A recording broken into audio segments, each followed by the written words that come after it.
The Five of Cups is about regretfulness and losses. Could also be grieving in some ways or seeing that loss like as limiting in some way or that it limited you in some way. And also there could be that the prospects or inheritances or the things that you think was going to manifest for you was not as it was hoped for or anticipated. Could also be like a superficial way of looking at something, meaning you're only looking at the surface rather than the depths of why this loss could have happened or why this mishap could have happened. And this could also be about disappointments in situations, but also connections or relationships. So the person is just depressed and unresponsive, kind of like paralyzed to the next step, the next move that's needed for success or achievements. On the note of difficulties in relationships, you know,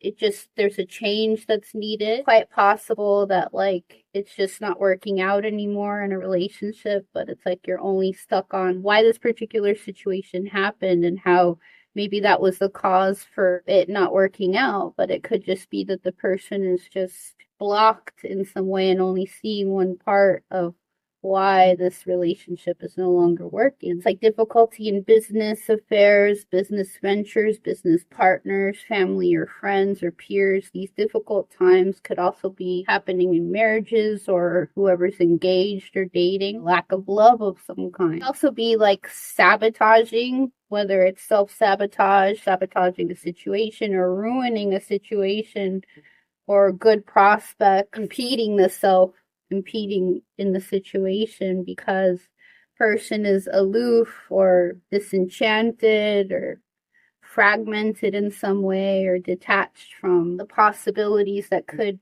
start or be new or be recognized. In these situations, it would be important to forgive yourself and others, finding compassion with yourself to really look at the situation rather than looking at it like got self-disgust. I'm so disgusted in myself or this person.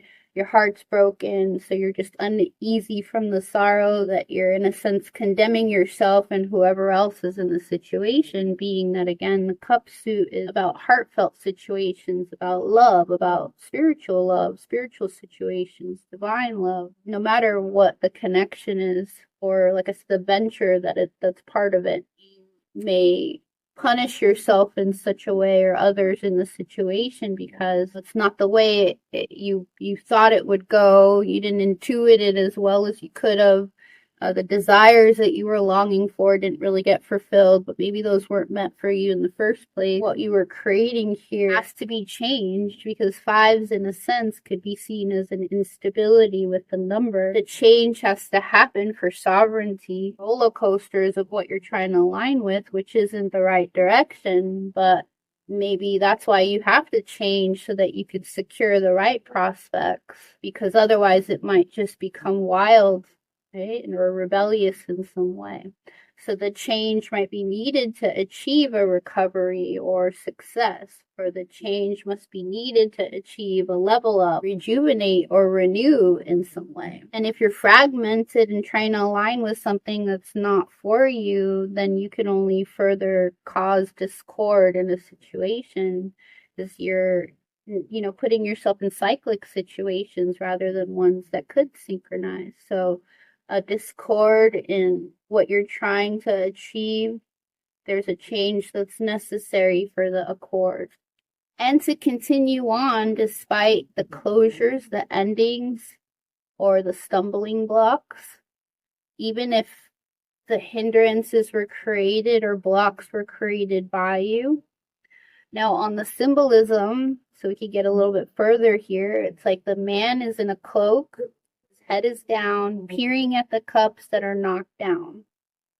And this denoting that there is only observation of the deficiencies or the downfalls or the failures and feeling defeated, deflated with the misfortune. But there are also two cups behind this individual denoting new prospects or possibilities. But he's so engrossed in the loss and focused on that failed situation, venture, that when he's so focused on these mishaps, these new prospects he could go unattended to or miss. The scene also includes that in the background of itself is there's a bridge leading over water. So water is emotion. There's a flow present in emotions with a bridge, meaning there's a direction that this person could go towards a castle or an abode that's waiting.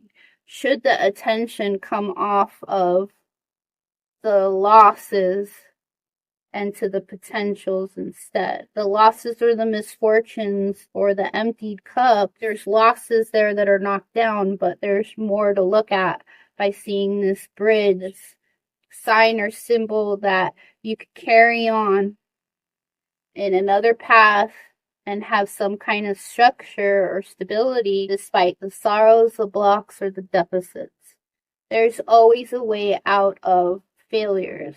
Sometimes we win some, sometimes we lose some. It's just the nature of life.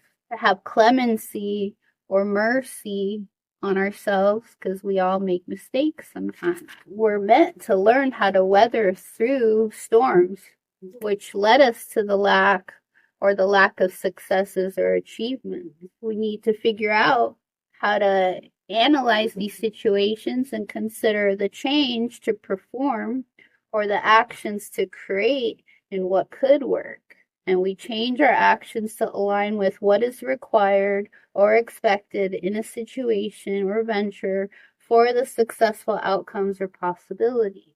Just because an experience was a letdown, it doesn't mean that we didn't learn from the errors and that we don't have that opportunity to grow. We could see this how we could have done things differently and apply that to the new way that we're moving on to. And now the future could be addressed with knowledge from the past failures or experiences. And we could address it from a higher, state or from higher grounds because you have that under your belt. You experienced what didn't work. But when we drown in our sorrows of the past, it will be hard to have the energy to see clearly and with an open heart. Positive affirmations may be needed here when the dialogue becomes bitter, really kind of looking at how not to be stagnating after some misfortune. On the reverse, the regret is so deep due to the lack of success or the unsuccessful attempt in some situation that you're masking how bad you feel or how down you got or how depressed you are. You're hiding these feelings rather than facing the noise of the outcome or the deficit. Experience had to occur and was needed to be in awareness of what we could be in alignment to. What was the right path that we are meant to take? And we are human. We make mistakes sometimes. We go the wrong direction, but perhaps we needed to learn about cycles and synchronicities. The paths that are wrong for us will become evident and more clear in the future because we'll have a clear sight of what's going on. We'll understand we're going the wrong way. Thus, we can avoid these cyclic roads and focus on what's ours to synchronize and to manifest. So when we hide on this reverse side of the card, and we're hiding our suffering and we feel embarrassed to ask for assistance, which could further help the person develop or grow, can only make the matters worse. And possibly the need to journal or rescind to reflect rather than wallowing, that would be beneficial here. Or to seek out the counsel of a trusted individual that might help to get you to see a different perspective of the situation, right? Or of the failure or the setback. That this person or yourself they can help you to see how you can get going again, or in your reflections that you are able to see how can I get this moving again? How can I keep myself still open in my heart instead of holding it in and keeping this unease or suffering or heartaches in? You release what doesn't serve you in this old venture that you might be, staring at really hard, and to trust that next venture, next chapter, situation, or relationship I'll be more mindful. I'll be vigilant in what could spawn from what I learned from these setbacks, to be attentive to a clear-sighted visions that some liabilities or risks must be experienced in a venture or in a connection or a situation, as sometimes we need to gain that fortitude in the perils which were necessary so that the right paths can be sighted and open to. And you will do the best you can to keep a clear mindset to see what is the best road that isn't the wrong way or the difficult way through the situation. And to achieve being able to do this with love,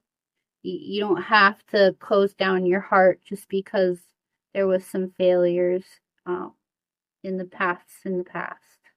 What you learned, and that'll help you again be in a stronger position in the new ventures to come. So don't close your mindset. Keep it open. Keep your heart open to what other possibilities could be available.